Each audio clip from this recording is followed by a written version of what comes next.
안녕하세요. 오늘 꿈꾸는 대한민국 진행을 맡은 한국경제TV 김종학 기자입니다. 오늘 저는 여기 서울 금천구에 있는 특별한 축제 현장에 나와 있는데 오늘 이 축제와 또 관련해서 얘기를 많이 해줄 수 있으신 그 특별한 두 분을 모셨습니다. 오른쪽에 차성수 구청장님 그리고 또 동장님 나와 계신데 먼저 구청장부터 좀 소개 좀 부탁드립니다. 안녕하세요. 저는 금천구 대표 일꾼 구청장 차성수입니다. 반갑습니다. 플라잉 TV 시청자 여러분. 네, 만나서 반갑습니다. 저는 세상에서 가장 재밌는 마을 독산 4동 동장 황석연입니다. 여러분을 환영합니다. 네, 반갑습니다. 오늘 이 축제 얘기도 있지만 또 방송 출연하면 또 관련해 소감을 보통 말하는 그런 재미도 조금 있잖아요. 오늘 이 행사 참석하고 나서 간단한 소감 좀 먼저 부탁드려도 될까요? 예, 지역 주민들이 주변 상인들과 함께 신나는 그리고 즐거운 축제 만들어서 너무 고맙고요. 네.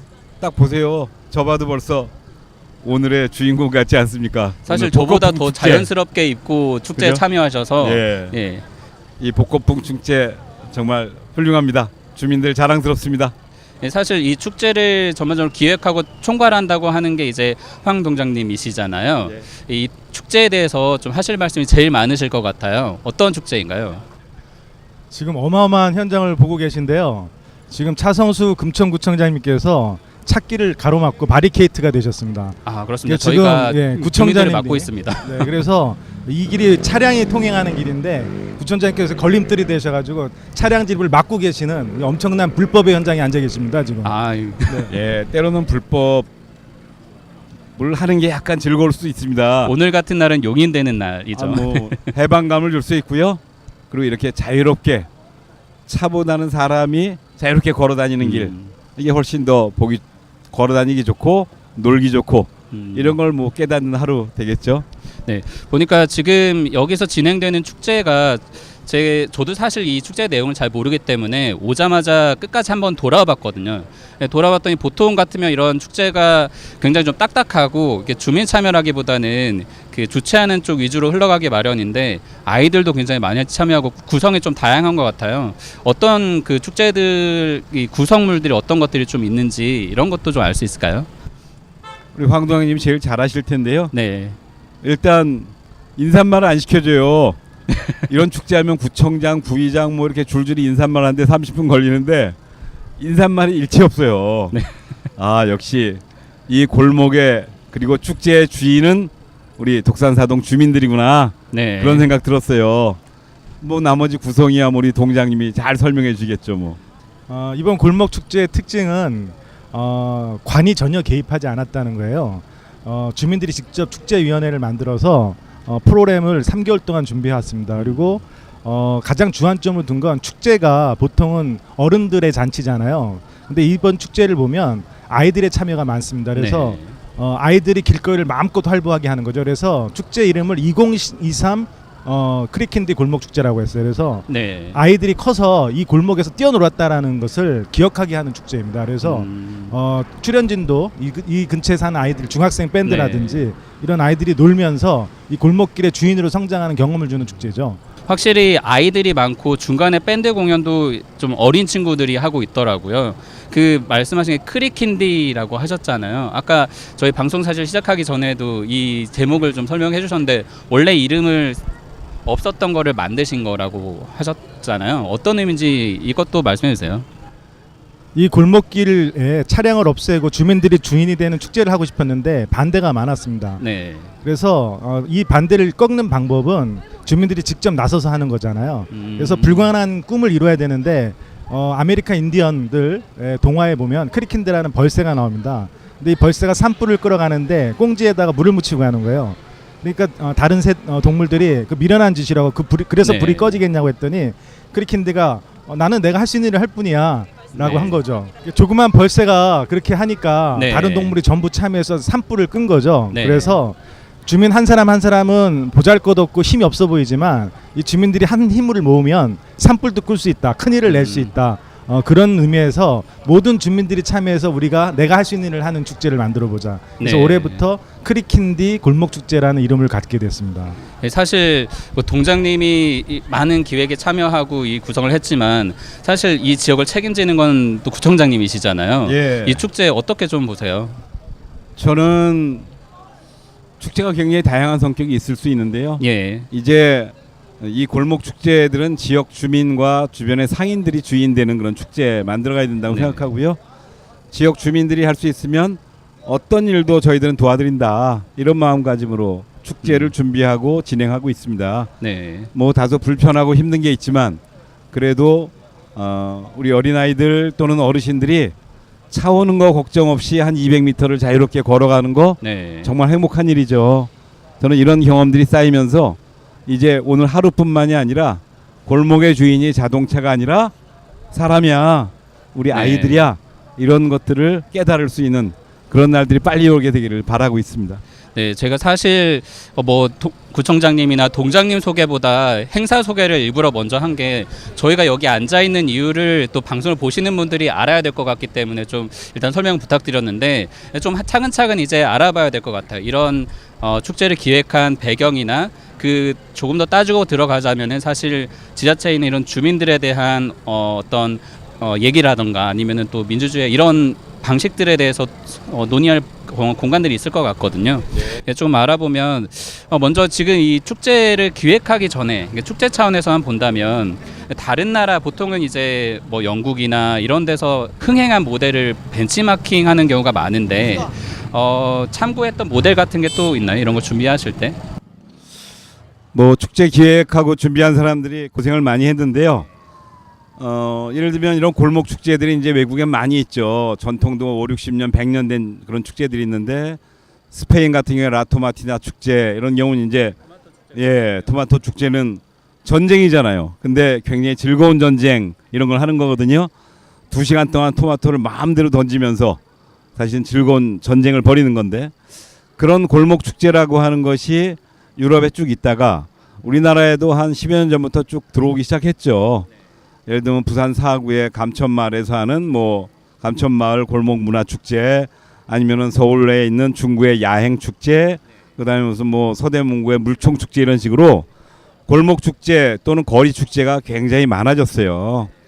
문제는 이 골목 축제 거리 축제라고 하는 게 주인이 누구냐 그리고 누가 즐길 거냐 지역 주민이 즐기는 거냐 아니면 외부 사람들이 와서 즐기는 거냐 도대체 이게 누구를 위한 축제냐 이런 것들에 대한 반성들이 많이 있었고 결국 지금과 같은 방식으로 즉 모든 주민들이 주인이 되고 그들이 즐기고 그들의 가족들과 손을 잡고 와서 함께 놀 수 있는 또 친구들과 함께 놀 수 있는 그런 좋은 축제 주인 되는 축제를 만들어가기 시작하게 된 거죠.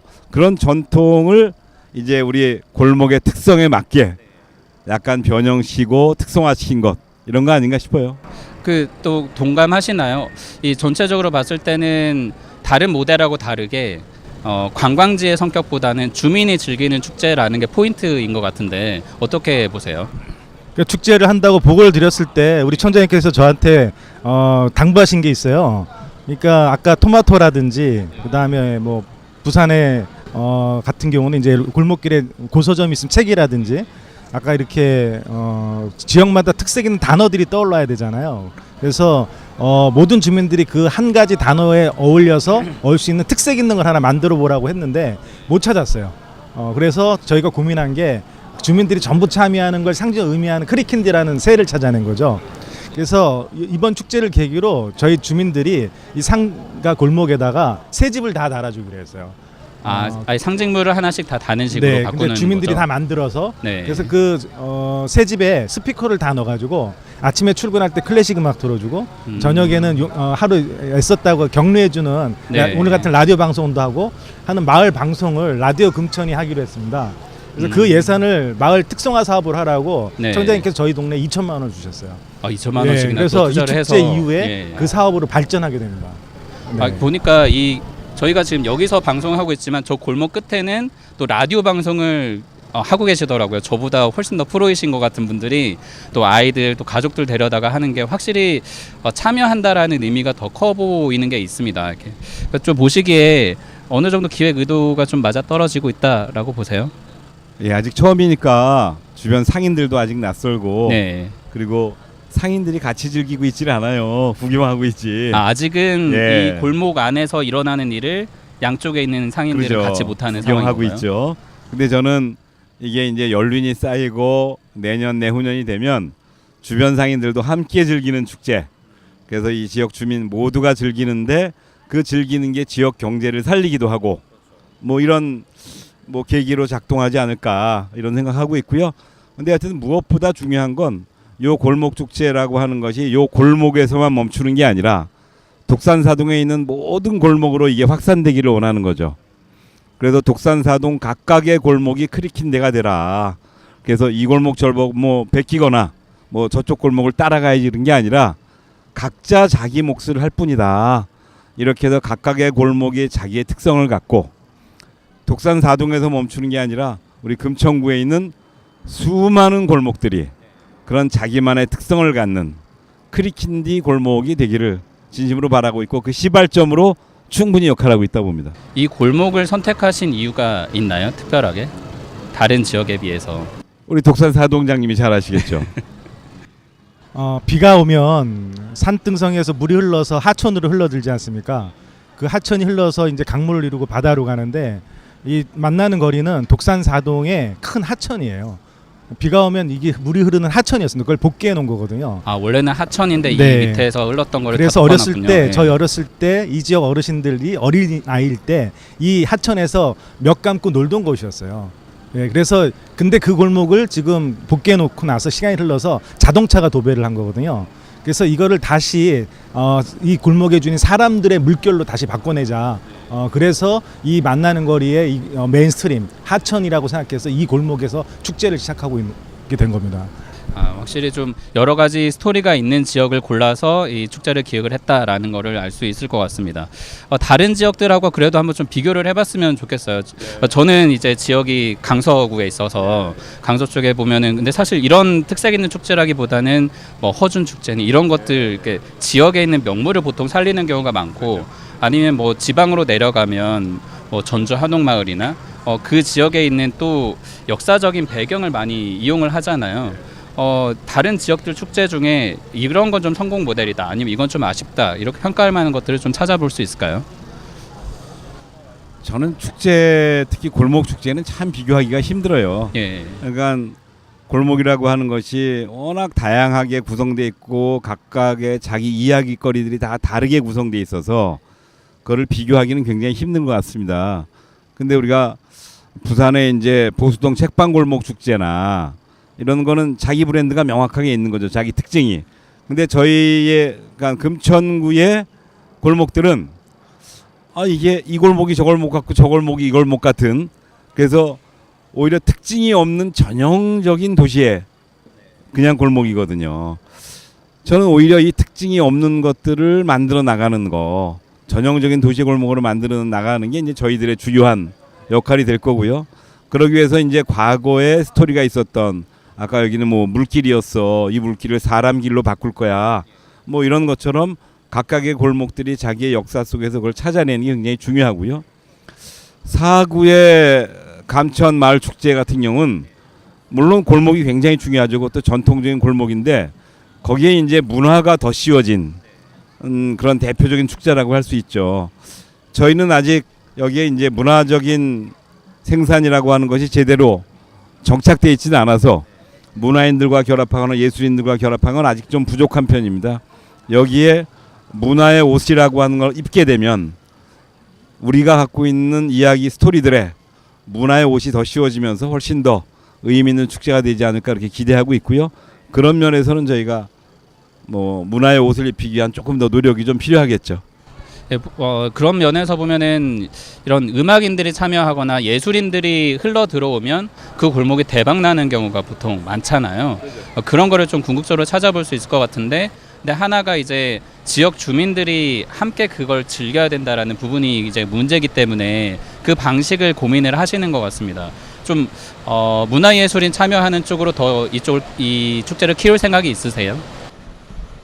올해는 일단 상인들이 자신들의 음식 메뉴를 주민들에게 제공하는 그런 서비스를 시작했어요. 근데 다음부터는 전국에서 가장 유명한 요리사나 문화예술가들을 초대를 해서 독산사동 주민들하고 교류하는 축제로 발전해야 된다고 생각합니다. 그래서 독산동이 금천구에서 인구가 좀 작은 편이거든요. 금천구도 서울에서 인구가 좀 작은 동네에 속해요. 근데 오히려 교류란 측면에서는 이 동네에 한 10만 명이 몰려오는 그러한 촉진제가 되는 측면에서 오히려 더 문화예술가나 응집하기 쉬운 지역이니까 그런 네. 사람들을 교류가 일어나는 축제로 발전시켜 보고 싶습니다.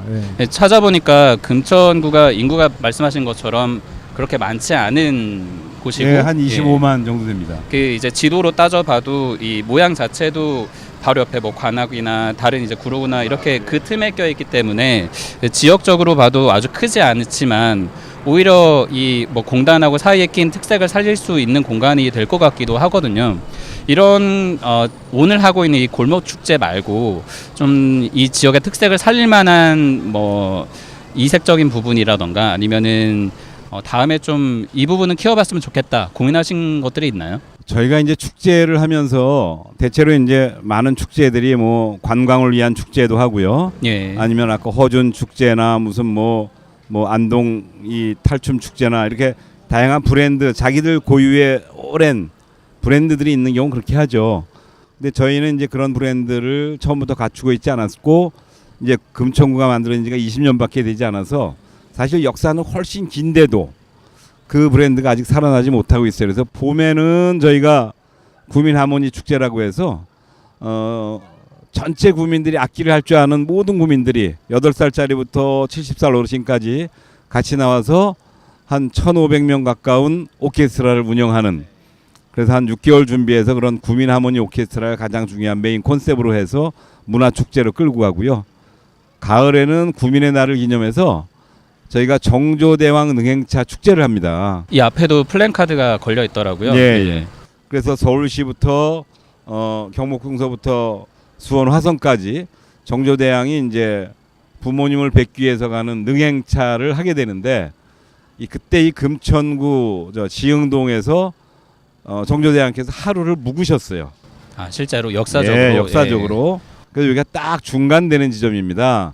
서울 경복궁과 화성에. 그래서 여기 능행차 지점이 있어서 요 능행차 하시던 행궁도 있었고요. 그래서 그 역사적인 복원을 이제 우리가 이 정조대왕 능행차라고 하는 거리 축제로 이거를 서울시, 수원시하고 함께 만들어가고 있고요. 이 거리 축제가 지금 저희는 골목 축제로 하고 있지만 대한민국의 거리 축제는 지금 이 능행차 말고는 없습니다. 아, 유일한 전체 행진을 이렇게 길게 만들어가는 이 축제는요 없다고 보시면 됩니다. 기간이 또 길기도 하고 예. 그 요소마다 멈춰 있을 때 또 같이 행사를 진행할 수 있는 건데 그렇죠. 유일하다 그런 그렇죠. 말씀이신 거죠. 그래서 이게 한 45km를 쭉 걸어가는 이 행렬을 사실은 앞으로도 계속 살려나갈 거고 저희들의 가장 중요한 역사적 축제로 그래서 정조대왕이 가지고 있던 효심 아니면 정조대왕이 가지고 있던 애민정신 이런 것들을 거리 축제와 함께 이런 가로 축제와 함께 좀 활성화시켜 나가려고 하고 있죠. 그 두 가지가 아마 저희가 메인 축제고 이제 골목 축제가 그 두 개의 축제의 실핏줄들이라고 볼 수 있죠. 이게 실핏줄들이 살아야 큰 축제가 함께 살아나니까요. 네, 사실 이 어떤 지역을 이해한다라는 게 역사를 아는 것도 있지만 그 지역의 문화를 같이 즐기면서 참여하는 게 더 중요하다라는 생각이 좀 들거든요. 네, 그런 면에서 오히려 이런 골목 축제는 더 쉽게 이 지역에 동화될 수 있는 요소를 만드는 거고 그냥 단순하게 맛집만 찾아도 이 지역에 한번 가보고 싶어 이게 자연스러운 또 요즘에 SNS를 타고 퍼지게 되는 현상이잖아요. 그런 시발점이 하나가 될 수가 있을 것 같고요. 말씀하신 그런 뭐 정조대왕 능행차 같은 경우에는 이 앞에 큰 이 도로가 지금 저희는 골목을 막고 있지만 앞에 굉장히 큰 대로가 연결돼 있잖아요. 확실히 저쪽에서 또 상업적인 면을 키울 수 있는 여지가 많다라는 생각이 좀 듭니다. 또 이쪽 부분에 조금 더 얘기를 더 사실 축제만 오늘 주제를 하다 보니까 얘기가 이렇게만 되지만 지역 축제가 가지고 있는 의미가 여기는 이제 어떤 지자체를 살리고 주민들의 참여를 살리는 측면도 있겠지만 어떻게 보면 작게는 작게는 전체 구를 이끌어가는 행정에 더 부수적으로 아주 효과적인 수단으로 또 활용할 수 있기도 하다라는 생각이 들거든요. 좀 이런 부수적인 행사를 좀 많이 활용하시는 측면이신 것 같으니까 지금 뭐 동 운영이나 이런 부분에 대해서 좀 홍보도 하시면 좋을 것 같습니다. 이참에 아예. 저희 금천구는 뭐 서울시가 하는 찾아가는 동 주민자치센터 이런 찻동이라고 불리우는 걸로 복지나 그러니까 복지나 뭐 이런 보건이나 건강이나 이런 것들이 골목골목 실핏줄까지 다 퍼져 있습니다. 그런 면에서는 서울 또는 대한민국의 어떤 지역보다 복지 시스템은 잘 돼 있다고 봐야죠. 근데 저희가 이제 원하는 거는 단순히 우리 구민들이 그냥 국가 정책의 수혜자가 되는 것을 원하지는 않습니다. 주민들이 주인이 되게 하는 게 민주주의고 주인으로서의 책임감과 권리를 함께 누리자고 지금 우리가 지방 정치도 하는 거고 뭐 국가도 운영하는 거 아니겠어요? 그러면 주민이 주인 되게 하기 위해서 모일 수 있는 계기들이 중간중간 있겠죠. 축제도 그런 가장 중요한 참여의 계기 중에 하나죠. 근데 그것만 있는 것이 아니라 주민 참여 예산제도 있고요. 각 동이 자기 동의 특성을 살릴 수 있는 동 특성화 사업도 있고요. 또 뭐 주민들끼리 하고 있는 서로 이웃 돌봄 사업도 있고요. 해서 다양한 방식으로 지역에서 주민들이 주인으로서의 자기 역할을 할 수 있도록 우리가 광화문에서 대한민국의 민주주의 이런 걸 외쳤던 것처럼 그렇게 광화문에서 외쳤지만 내 골목에서 내 삶이 어떻게 바뀌어? 우리 골목의 주차장 문제는 어떻게 해결하지? 우리 골목 쓰레기 문제는 어떻게 해결하지? 이런 문제를 그냥 행정이 알아서 해주세요 이러는 게 아니라 주민들이 주인으로서 함께 이런 모든 문제를 풀어가자. 그래서 그냥 단순히 동을 행정의 대상 이런 게 아니라 주민을 주인 되게 만드는 그런 가장 귀중한 공간이라고 생각하고 있는 거죠. 그런 쪽에서 실제로 실행을 하고 계시니까 이런 축제 말고 효과를 좀 많이 본 주민들이 정말 이 부분에 있어서 호응이 있었다라고 할 만한 부분이 어떤 것도 있을까요? 너무 많죠. 아까 청장님 홍보 시간입니다. 모시고 같이 이제 축제장을 도는데 청장님께서 떡하고 김밥을 막 나눠주시는 거예요. 그리고 그 음식점에 들려서 식사하고 있는 사람들 가서 같이 소주 한 잔도 나누고 하시는 모습이 굉장히 좋았거든요. 그래서 청장님께서 이 축제에 오셔가지고 주민들하고 같이 밥 먹고 노는 것 자체가 주민들의 민원을 듣는 자리 같아요. 그래서 해마다 이런 축제가 끝나고 나면 이번 골목축제 때 청장님께서 주민들하고 식사하고 차 마시면서 밥 먹으면서 이런 소원 하나 들어줬다라는 거 하나씩 옆에서 만들어 보고 싶어요. 가장 큰 주민들의 소원은요, 구청장이 망가지는 겁니다. 그래서 교복도 입고 같이 춤도 추고 그렇죠. 이러는 게 최고 아닌가요? 확실히 이게 지금 뭐 정권도 바뀌면서 가장 달라진 게 가장 위에 계신 분이 더 많이 움직이고 내 격식을 낮추는 게 더 가까이 민주주의를 실현하는 거다라는 걸 아예 몸소 보여주고 있잖아요. 그런 면에서 구청장님이나 동장님 똑같이 그런 면을 이행하고 있는 또 같은 맥락이라고 생각이 들거든요. 그런 면에서는 좀 사실 아까 이걸 시작하기도 전에 뭐 사진도 찍으시고 지금 지나가는 분들하고 인사도 나누시고 할 정도로 친근감이 있으시게 행동도 많이 하셨던 것 같아요. 여러 가지 활동들을 또 주민들이 얼굴 알아봐 주는 게 정말 고맙죠. 그래서 이렇게 반갑다고 인사해주고 이러는 게 얼마나 행복한 일이겠어요. 하여튼 저는 이런 즐거운 자리에서 서로 즐거울 수 있으면 돼요. 내가 어디서 보니까 이게 내가 봄을 기다리는 게 아니라 내가 봄이 돼야 된다 이런 얘기가 있어요. 근데 저는 나를 즐겁게 해줘 이런 마음으로는 축제는 절대로 즐겁지 않습니다. 그냥 내가 즐기면 상대방도 즐거운 거지.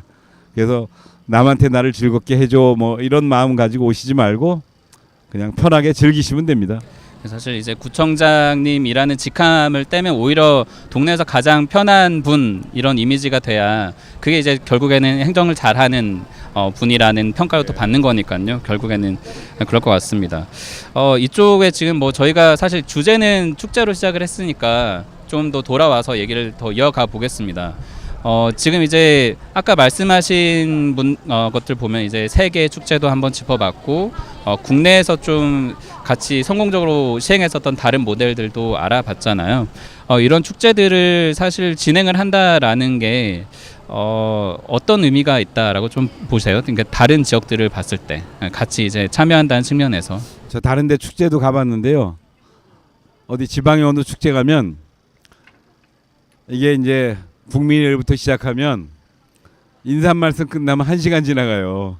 그리고 그때쯤 되면 전부 진심 빠져갖고 가야 돼.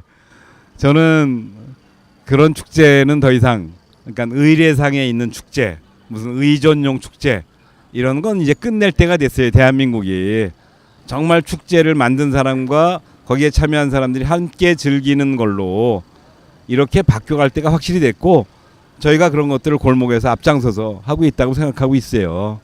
저는 뭐 그런 면에서는 축제라고 하는 건 단순히 와서 즐기고 이런 것뿐만 아니라 이거를 준비하는 한 3개월에서 6개월 과정이 있잖아요.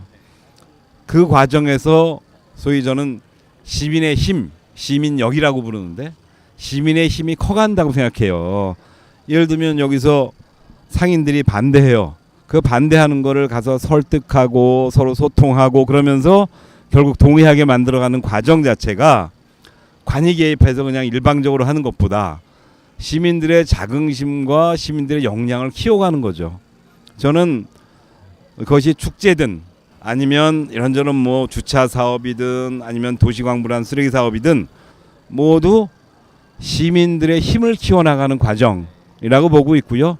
이걸 그 과정 그 자체로만 본다면 뭐 사람이 몇 명 왔냐 무슨 뭐 이런 것보다는 이 과정에서 우리 시민들의 힘이 커가는 것, 시민력이 커가는 것, 이런 것들이 가장 중요하다고 생각합니다.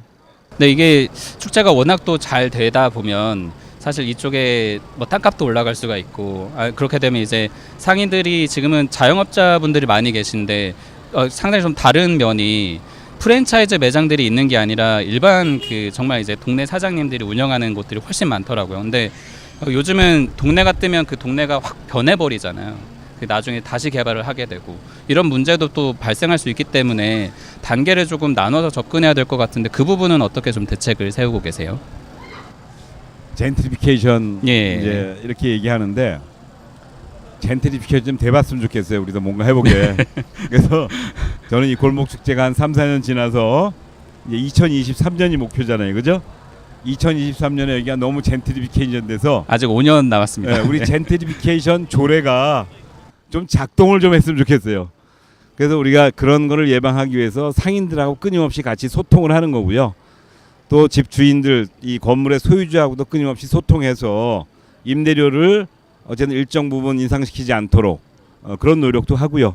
그래서 단순히 이 젠트리피케이션을 제도로뿐만 아니라 상인들과의 끊임없는 접촉 그리고 끊임없는 소통을 통해서 이게 자발적으로 같이 이루어질 수 있도록 그런 노력들 아마 같이 병행해야 될 겁니다. 하여튼 근데 젠트리피케이션 돼봤으면 좋겠어요. 5년 안에 만들어주세요. 이루시길 바라겠습니다. 네. 이쪽만이 아니라 그러면 이제 다른 지역들도 보면 이게 조금 더 이쪽 위쪽인가요? 공단이랑 이 가산 디지털 단지로 연결되는 게 이쪽 방향인 것 같은데 오히려 저쪽은 조금 더 여기하고 색깔이 다른 것 같거든요. 다르죠. 네. 여기는 이제 전통적인 원주민들 오래되신 분들이 많이 살고요. 그 다음에 여기가 이제 좋은 게 이쪽으로 직진을 쭉 가면 저 큰 대로를 지나서 디지털 3단지하고 바로 지하도로 연결이 됩니다. 지금 이제 공사를 시작했는데요. 그러면 디지털 3단지에 있는 분들이 다 이쪽으로 걸어 나와서 이쪽 골목으로 오시게 되기를 저희가 희망하고 있어요. 아, 그걸 의도를 그렇죠. 한 거군요. 그래서 근로자들이 그냥 여기가 일만 하는 장소가 아니라 여기서 일도 하지만 여기서 즐길 수도 있어. 그래서 이 동네 이 골목에서 함께 즐기는 그래서 근로자들의 삶과 노동이 함께 어우러지는 그런 골목으로 함께 만들어 가기를 원하는 거죠. 그게 한 저희가 2년 뒤면 저게 완공이 되니까 동장님이 2023년이면 원하는 목표가 달성될 수 있습니다.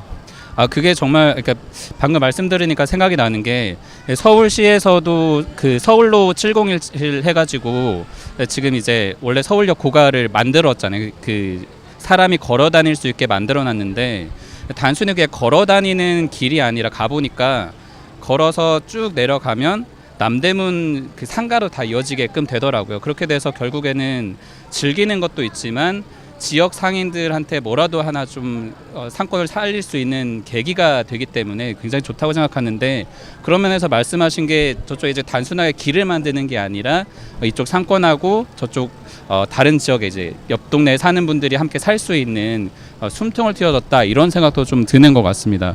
또 이런 쪽으로 좀 길이라고 하는 게 길은 흐름이죠. 이게 길이 멈춰 있으면 길이 아니에요. 그럼 그것이 자동차든 사람이든 흘러야 되는 겁니다. 우리가 공공에서 해야 되는 일은 그것이 흘러갈 수 있는 그 물꼬를 터주는 거죠. 그래서 물꼬를 터주고 그렇게 흘러가면 거기가 살아나갈 수 있게, 그래서 정체되지 않고 끊임없이 흘러가게 만드는 게 저희들의 골목과 길이 해야 되는 역할이고요.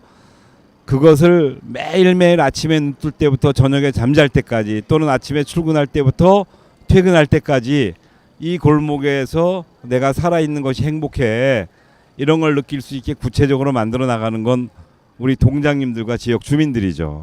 동장님도 그렇고 그 같이 이제 일을 하는 공무원들의 생각도 많이 바뀌어야 이게 가능한 일인 것 같아요. 그동안에는 사실 말씀하신 것처럼 뭐 교장님이 설교하듯이 해서 쭈루룩 내려가서 시키는 일을 따라하는 분들이 굉장히 많았는데, 요즘은 내가 사는 지역을 살리려면 여러 아이디어를 내는 건 결국에는 그 지역에서 일하시는 분들인 거잖아요. 좀 그런 바꾸려는 노력을 한다거나 아니면 변화가 좀 보인다, 내부에서도 이런 거가 좀 있을 것 같은데 어떻습니까? 이번 축제가 대표적입니다. 네. 공무원들하고 주민들이 모여서 처음에 낸 아이디어는 결혼식이었어요. 그러니까 이 골목길을 그 빨간 양탄자를 깔고 거기서 신혼신부가 걸어 들어가는 축제장으로 만들자. 그러면 하객들 밥을 먹어야 되잖아요. 그 밥을 이 식당에 들어가서 먹는 거죠. 그걸 쿠폰 나눠주고, 그거를 정기적으로 만들어내려면 주민들 머릿속에 여기가 그런 행사를 할 만한 걷기 좋은 골목길이 한다. 그래서 골목길을 좀 아름다운 정원으로 꾸민다든지, 그리고 이 골목길에서 다양한, 예를 들면 뭐 어르신을 모신 효잔치를 한다든지, 이런 컨벤션 효과가 나타나는 프로그램들을 소프트웨어적으로 운영하도록 했으면 좋겠다라는 논의가 있었어요. 그래서 지금 상임위원회하고 그 사업을 지금 그림을 계획하는 단계라서 조만간 청장님 모시고 금천구 출산 정책으로 결혼식을 한번 멋지게 여기서 하면, 예. 금천구 공무원이 1,200명이거든요. 일석이조네요. 전부 와서 10,000원씩 부주금을 내도록 하시면 어떨지. 뭐 부주금이 얼마든지 드릴 수 있는데, 어쨌든 결혼하는 조건으로 아이를 셋 낳는다, 뭐 이런 조건을 좀 붙이시는 건 필요합니다. 왜 3명이죠, 청장님? 최소한 저출산을 피하려면 2.1명을 기본을 해야 되는데, 뭐 0.1명을 낳을 수는 없잖아. 한 명을 더 낳아야지. 예. 그 출산 쪽으로도 좀 생각하시는 정책이 있으세요? 이쪽 그 지역을 제가 찾아보니까 예. 2.3, 4 이렇게 왔다 갔다 하는 것 같은데, 출산율이요? 금천 같은- 예. 아닌가요? 대한민국에서 2점 넘어가는 데는 한 군데 없고요. 아예 아닌가요? 대한민국 평균 출산율은 한 1.27 뭐 이 정도 되고요. 네. 그리고 서울시 출산율은 0.92고요. 금천구 출산율은 0.94입니다. 0.94요. 예. 한 명도 안 낳는다는 얘기네요. 서울시는 네. 저희보다 더 낮아요, 평균이. 아, 저희가 7년 만에 서울시 평균보다 출산율이 높아졌는데요. 출산율을 높이기 위해서 이제 통상 우리가 이 영국의 유명한 비버리지 복지 정책 있잖아요. 뭐 요람에서 무덤까지, 이게 이제 네, 전통적인 그게 출산 제일 정책이 유명하죠. 유명한 복지 정책인데, 저희는 저 요람이 아니라 태아에서 무덤까지, 이렇게 저희는 태아 때부터 아이들을 관리하고 있다. 그래서 태아가 되면 임산부들에게 유기농 농산물을 먹이고, 그리고 태아 임산부들의 건강을 살피는 것부터 시작해서 이 아이들이 태어났을 때 마더박스라고 하는 걸 우리 독산사동에서 선물로 줍니다. 온 마더박스가 동네가 어떤 건가요? 이 갓 태어난 아이들에게 꼭 필요한 필수품들을 담은 박스를 마더박스라고 부르고요. 네. 독산사동에서 시작했는데 아마 내년에는 서울시 전역에 다 퍼지죠. 네. 그 모델을 서울시에 퍼뜨린 건가요? 그렇습니다. 그렇게 해서 독산사동에서 시작하고 이게 서울 전역에 이제 2년 만에 퍼지는 거죠. 그다음에 이제 우리 아이들을 기를 때 가장 중요한 게 보육이잖아요. 그래서 공공 어린이집을 저희가 지금 한 31% 정도 하고 있는데, 이거를 2020년까지 40%, 2022년까지는 50% 이런 식으로 공공 어린이집 보육을 늘리고요. 그다음에 이제 다양한 임대주택 정책을 저희가 합니다.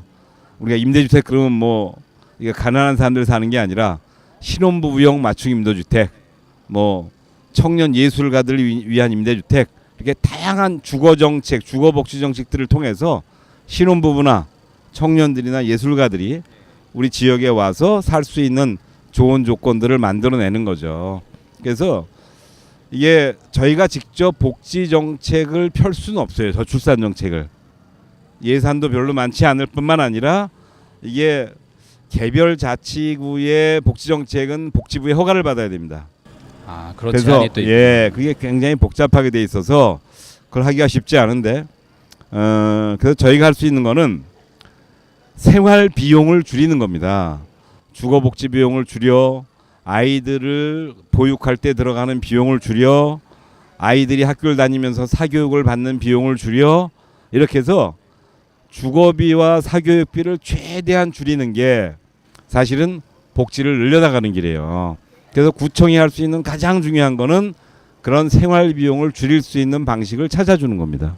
그러니까 저도 지역의 이제 지역민의 입장으로 따지고 보면 제가 뭐 강서구에 있는 것도 사실 젊은층이 여러 가지 뭐 비용이나 그러니까 뭐 문화적으로 즐기고 싶은 그런 욕구보다는 당장 필요한 걸 해결해야 이제 살 수 있다 보니까 좀 더 싼 곳, 그래도 애를 덜 돈을 들이고 키울 수 있는 곳을 찾다 보니까 이제 계속 여러 다른 지역들을 찾게 되는데, 그런 면에서 이 젊은 층의 수요만 잡아도, 그리고 또 내지는 저 이제 공단에서 일하시는 분들을 위한 또 정책을 같이 만들기만 해도 이 거주 그 인구 수도 더 늘릴 수 있고 여러 가지 효과가 있다라는 생각이 들거든요. 그런 면에서는 그 약간 성공한 철학을 가지고 있다라고 좀 평가가 될 것 같은데, 또 그 확실히 그런 게 효과가 있어서 그런 건지 아이들도 지금 오늘 행사에 굉장히 많고, 그 중간중간에 코너들도 아이들 위주로 짜여져 있다라는 게 조금 인상적이기도 해서 사실 어린 친구들을 많이 배려해 주는구나 여기가, 그런 느낌이 드는 것 같습니다. 배려라기보다는 아이 중심으로 맞추면 어른들이 다 불편하거든요. 근데 어른들이 불편하고 아이들이 편한 걸 경험해야 그렇게 불편한 걸 느끼는 엄마들이 와서 산다는 거죠. 그래서 엄마들이 즐거워하는 축제로 만들려고 노력했고요. 그 다음에 이제 엄마들이 아이들하고 놀면서 함께 키울 공간들이 없어요. 그래서 함께 놀고 함께 키우는 작업장, 뭐 공유할 수 있는 놀이터, 이런 게 좀 동네에는 필요하지 않은가, 독산 사동은. 그래서 그 부분에 대해서 지금 청장님은 계속 머리를 맞대고 있는데요. 청장님께서 어제 급히 결재를 해주셔가지고 독산 사동에 엄마하고 네. 아이들이 노는 재밌는 네. 농장이 하나 생길 것 같아요. 농장을 만들기로 했다고요? 지금 보면 사실 그 생각이 났는데, 그 아이들이 놀 공간이라는 게 도시 안에서는 그 요즘 유행하고 있는 복합 쇼핑몰에 가서 거기에 있는 키즈 카페에서 한두 시간 노는 거 아니고서야 동네 놀이터는 사실 너무 작고 아이들의 어떤 상상력을 발휘하기에 제약이 많잖아요. 그런 거를 동이나 이런 지자체에서 할 여력이 많다라고 생각이 들거든요.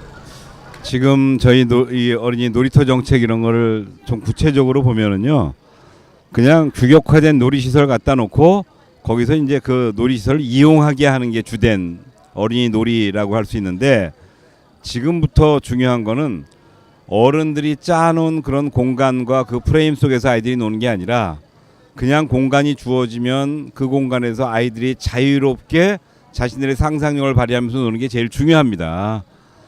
실제로 그 놀이터가 숲속이 될 수도 있고, 그 놀이터가 그냥 어느 집 다락일 수도 있고, 아니면 우리 동네 골목일 수도 있어요. 우리 어렸을 때 가만히 생각해 보면 골목에서 사방치기 하죠, 제기차기 하죠, 뭐 윷놀이 하죠. 골목에서 안 하는 게 없었어요. 그렇지만 놀이터가 없다고 해서 우리가 놀지 못한 건 아니거든요. 지금 우리는 과도하게 어린이들을 놀이터라고 하는 공간 속에 자꾸 가두려고 해서 그렇지, 아이들이 놀 수 있는 자유로운 공간을 우리가 열어주면, 그러면 아이들은 훨씬 더 상상력을 갖고 자기들만의 놀이를 만들어갈 수가 있습니다. 저는 앞으로 그렇게 옮겨가야 된다고 생각하는 거고, 우리 독산사동장님이 말씀하신 농장이라고 하는 것도 뭐 농장 만들어서 뭐 규격을 정해서 이렇게 놀자는 게 아니라 아이들이 그런 자유로운 상상력을 꿈꿀 수 있는 그런 공간을 열어주는 거죠. 그래서 농장도 만들고, 그냥 뭐 오래된 단독주택 하나 헐어서, 아까 이제 홈플러스 키즈 카페 이런 거 얘기하셨는데, 그런 것처럼 그냥 오래된 단독주택 실내 놀이터 만드는 거죠. 그냥 가서 뭐 안방 가서 놀고, 뭐 테라스 가서 놀고, 다락 가서 놀고, 부엌서도 놀고, 그렇게 아이들이 자기들끼리 다양하게 놀 수 있는 그런 거를 만들어주는 게 어른들의 역할이라고 생각해요. 그렇죠. 좀 쉽게 접근할 수 있고 뭐든지 해도 되는 공간이 필요한 것 같습니다. 그 농장 위치를 알려주세요. 어디에 하면은 어디에 마련해 놨는지부터 가격은 어느 정도로 저렴한지. 비밀 아니 비밀? 사실 오늘 중앙정부 심사가 있어서 서울시에서 유일하게 저희 말이 선정이 됐어요. 공식 발표는 안 했는데. 농장을 또 그것도 제한을 하는 건가요? 근데 그거를 청장님께 보고 드렸더니 예. 그 공무원들이 곤란해하던데 그러셨거든요. 왜 그렇죠, 청장님? 왜 곤란해한 건가요? 공무원들이 이제 해결해야 될 법적인 숙제들이 있어요. 예를 들면 어떤 공간을 마련했을 때 그 공간에 어떤 시설을 놓을 수 있는지, 아니면 그 공간에 못 들어가는 그런 규제가 있는 건 아닌지, 이런 여러 가지를 검토해야 되는데 막상 우리 동장님이 잡은 공간이 어린이 공원이었고요. 그 공간에 못 들어가는 시설들이 이렇게 예를 들면 취사 시설은 못 들어가 뭐 이런 게 있어요. 근데 이제 저희가 불법을 하지는 않습니다. 절대로. 그렇지만 법을 이용해서 우리가 할 수 있는 좋은 방법을 찾아야죠. 그래서 여러 가지 방식으로 공무원들을 설득해서 진행을 하고 있고요.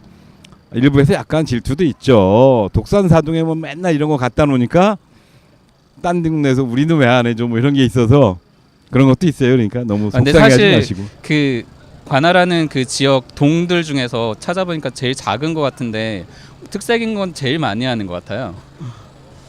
동장의 어떻게 보세요? 리더십이죠 뭐. 대한민국 유일한 민간 동장 황석연. 이게 이 동장으로서가 아니라 사실은 동장이 갖고 있는 리더십보다도 훨씬 뛰어난 리더십을 발휘하고 있는 거예요.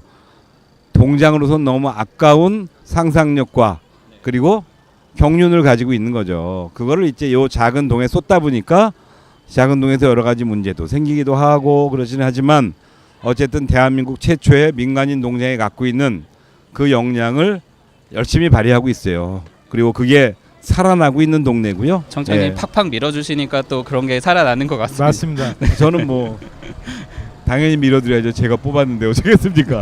숙명이죠. 그 뭐. 동장이면 공무원이잖아요. 네. 공무원 되게 주어진 법규나 지시에 굉장히 익숙한 그렇죠. 자리거든요. 보통은 공무원 조직이. 근데 그렇게 동네에 와 말하죠. 보면 규제나 지시가 아니라 해결해야 될 문제가 너무 많은 거예요. 근데 그것을 해결하려면 상상이 필요한데 그 상상은 정치 행위 아니고는 도저히 풀 수 없는 것들이에요. 그래서 동장이 하는 일이 상상을 통해서 그 문제를 풀다 보니까 정치 행위로 인식이 되죠. 근데 그 문제를 푸는 방법은 저는 정치인이 아니거든요. 유일하게 청장님만 정치인이십니다. 우리 동네에서는. 그래서 청장님께서 풀어주시고 뒤에서 받쳐주기 때문에 이런 일들이 가능한 것 같아요. 네, 사실 행정이라는 것도 그렇고 경제라는 것도 그렇고 우리 살아가는 삶이라는 게 정치를 빼놓고는 얘기를 할 수가 없는 거죠. 말이 이제 어떤 정당 행위가 정치가 아니라 우리가 이 지역에서 뭔가를 이루고자 하는 것도 결국엔 협상이나 뭐 예산을 따내야 될 여러 가지 문제들이 결국 정치이기 때문에 위에 리더십이 제일 중요하다고 생각이 드는데. 그러니까 실제로 지난해 생각나실 거예요, 청장님. 우리가 성당 주차장에다가 수영장 만들었잖아요. 주차장에 수영장 만드는 게 말이 됩니까? 차를 2주 동안 뺐는데 올해는 오히려 3주로 늘어났거든요. 근데 그거를 적법하다 뭐 이런 걸 따진 적이 없어요. 근데 모든 사람들이 좋아하는 거예요. 저는 근데 제가- 사진으로만 접했는데 예. 굉장히 이색적이더라고요. 근데 그 얘기를 했어요. 오늘 심사위원들한테. 그랬더니 깜짝 놀라면서 그럼 동장이 정치인인데 우리 청장님하고 같이 힘합해가지고 그거 하겠습니다 했더니 그럼 만들어라. 그래서 오늘 심사위원들이 심사 끝나자마자 저희 동을 또 방문했어요. 그래가지고 주어진 예산보다 앞으로 더 많이 지원해 줄 테니까 하라는 거예요. 예, 근데 그게 뭐냐면요, 사과나무 심는 거예요. 그러니까 사과를 보통 지방에서는 농장을 꾸리면 팔기 위해서 하잖아요. 근데 저희는 사과나무를 왜 심냐면 거기 가족이 모이라고 심는 거죠. 그럼 가족이 참여할 수 있게. 예, 사과를 농장에다 사과를 심어요. 근데 그걸 먹으려고 심는 게 아니라 그 사과나무의 열매를 보러 모이는 거예요, 가족이. 그럼 사과를 따서 잼도 만들어야 되고 뭐 요리를 해 먹어야 되잖아요. 그러니까 자연스레 거기다 부엌을 만들어 줘야 됩니다. 그 부엌을 만들면 엄마하고 친구들이, 가족들이, 아이들이 와서 그 부엌에서 놀 거란 말이죠. 그러면 아빠들이 모여서 뭘 하겠어요? 아이들하고 꽃 심고 이런 걸 하겠죠. 그러면 버려진 폐기물을 갖고 만들기도 하고, 그럼 그걸 화분을 만들어서 집으로 가져간다. 그래서 가족들이 함께 화분을 만들고 꽃을 재배하는 교육을 시키겠습니다. 근데 그걸 할 수 있는 공간을 좀 주십시오, 청장님. 그랬더니 청장님이 일단 하자. 공간은 만들지 뭐 하셨거든요. 그 책임지셔야 됩니다. 네. 돈은 왜 돈은 일단 받기로 하자 하신 했으니까. 건가요? 예. 일단 해야죠. 법대로만 하면 우리가 사는 세상은 법에 의해서 우리가 지배를 받게 됩니다. 근데 법대로만 할 거면 정치 뭐하러 하겠어요. 기존의 법이 새로운 시대를 따라가지 못할 때, 그리고 기존의 법이 우리의 삶을 행복하지 못하게 하면 그 법과 규제들과 여러 가지 제도들을 바꾸자고 정치하는 거고, 그러자고 국민들과 소통하는 거고요. 저는 세상의 변화의 속도라고 하는 것을 충실히 공공성에 반영하는 거, 이게 정치거든요. 그리고 공공성에 제대로 반영한다는 건 거기에 맞게 법과 제도를 운영하는 걸 뜻하지, 법과 제도에 의해서 우리가 행복해질 수 있는 길을 포기하게 만드는 게 정치가 하는 건 아닌 것 같아요. 아, 그렇죠. 확실히 이제 시민, 구민, 뭐 주민들이 참여하는 게 진정하게 또 이제 우리가 사는 공간을 바꾸는 일이기 때문에 그걸 조율해 주시는 역할이 딱 주어져 있는 것 같습니다. 그 저희가 이제 뭐 축제부터 시작해가지고 뭐 주변 얘기들까지 오고 있는데 이거 하나는 좀 짚어봐야 될 것 같습니다. 구청장님이 생각하는 오늘은 이제 축제를 통해서 투영하는 정책이 되겠지만 이 작은 지자체지만 여기에서 어떤 꿈을 꾸고 있는지, 어떤 대한민국의 모델을 만들고 싶은지 이게 있을 것 같아요. 저는 광화문 광장에서 100만 명의 촛불을 들었던 것처럼 골목에서 우리 모든 주민들이 자기네 삶을 즐길 수 있게 되기를 바랍니다. 그것이 촛불로서가 아니라 이웃들과의 정겨운 인사로, 그리고 이웃들에 대한 배려와 이웃들과 함께 살아가는 것으로 골목이 가득 채워지는 것, 저는 그게 대한민국의 표준이고 미래라고 생각합니다.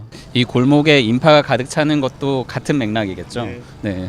동장님이 생각하는 오늘은 뭐 역시 축제지만 이 축제가 가지고 있는 의미부터 해서 꿈꾸는 독산 사동의 모델이 있을 거잖아요. 다른 나라에서 성공한 모델이어도 좋고, 아니면 정말 없었는데 우리나라에서 이것만큼은 우리 동에서 해보고 싶다라는 게 또 있을 것 같아요. 오늘 이런 상당히 이색적인 행사들을 다 둘러보다 보니까. 직장을 다니는 아빠들이 출근했다가 퇴근을 몇 시에 하는지 아세요? 12시 넘어서 심야 택시 타고 와요. 네, 그리고 술을 먹어도 직장에서 먹고 나오는 거죠. 그럼 집은 하숙생인 거예요. 근데 저는 일주일에 최소한 하루 이틀은 직장인들이 자기 집에 일찍 퇴근해가지고 동네에서 술을 마시는 날이 있어야 한다. 그리고 동네에서 가족들하고 밥을 먹는 날이 있어야 한다. 그러려면 동네가 직장보다 더 재미있고 즐거워야 되잖아요. 그래서 독산사동은 재미있고 즐거운 마을이어야 된다고 생각을 해요. 그래서 동네에 왔더니 내가 못 만나도 연예인도 있고, 우리 청자님하고 같이 술 한잔하면서 막 고함도 지르고 그런 재밌는 일이 벌어져야 되는 거죠. 그러면서 이거 정치가 이거 왜 이러는 거예요? 그리고 출근하는 그런 동네. 그래서 저는 골목길이 낮에 비는, 밤에도 비는 그런 골목이 아니라 퇴근해서 이 지역에 사는 거주민이 노는 그러한 골목길로 만들어 나가야 한다고 생각합니다. 이번 축제가 그런 축제가 된 것으로 저는 생각합니다. 저 하반기부터 저 플랜카드 저 지하철이나 이런 데 다 겁시다. 어떻게요? 오늘은 일찍 퇴근해서 동네에서 술 마시는 날 정합시다. 네, 그리고 지원하는 거죠. 네. 지역 주민들한테. 네. 그게 이쪽에서는 가능할 것 같아요. 여기서 이제 생활하시는 분들한테도 도움이 되겠지만 직장인들도 사실 일찍 퇴근하고 싶거든요. 근데 보통은 이제 본인 의사와 관계없이 하는데 하루라도 가족들이랑 즐기던지 아니면은 가까운 곳에서 쉬는 게 뭐 본인들한테도 더 즐거운 일이고 편한 일이니까 그런 걸 장려하는 것도 성공할 수 있는 모델이 될 것 같습니다.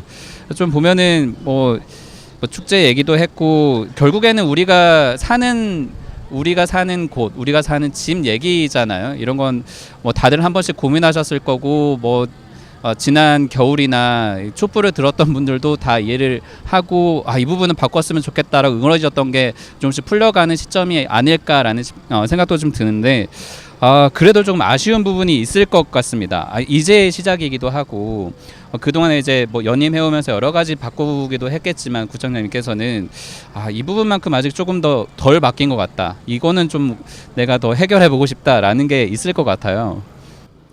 변화는 중단되지 않습니다. 그래서 덜 바뀐 게 있는 게 아니라 앞으로도 계속 바뀌어갈 것이기 때문에 저는 주민들을 믿습니다. 그리고 이 변화의 주인공으로 히어로로 우리 주민들이 당당하게 자리할 것입니다. 믿습니다, 주민들.